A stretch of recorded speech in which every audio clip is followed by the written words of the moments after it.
નમસ્કાર મિત્રો, સ્વાગત છે આપણી યુટ્યુબ ચેનલ ઉપર। જણાવી દઈએ આજના સમાચાર। તો ગરીબ શ્રીમંત પરિવારની એક બાળકી સ્કૂલે ગયા વગર જ હિન્દીમાં વાતો કરતી હોવાથી પરિવાર સહિત ગ્રામજનો પણ અચંબામાં મુકાયા છે।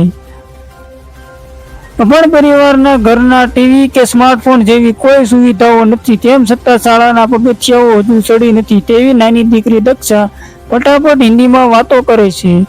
દક્ષાનું કહેવું છે કે આ તેનો પૂર્વજન્મ છે। આ પહેલા તે કચ્છના અંજારમાં હતી, જ્યાં 2001માં ભૂકંપ થવાથી તેના પર સ્લેબ પડતા તે મરણ પામી હોવાનું જણાવી રહી છે। દક્ષા બોલતા શીખી ત્યારથી જ હિન્દીમાં વાતો કરે છે। ભારતભરના હાથવણાટની ચાદરો અને પસેડીઓ અને રૂમાલના કારણે પ્રખ્યાત પાલનપુર તાલુકાનું સખા ગામ હવે 4 વર્ષની બાળકીના પૂર્વજન્મની વાતો હિન્દીમાં કરતા ગામ ફરી પ્રખ્યાત બન્યું છે।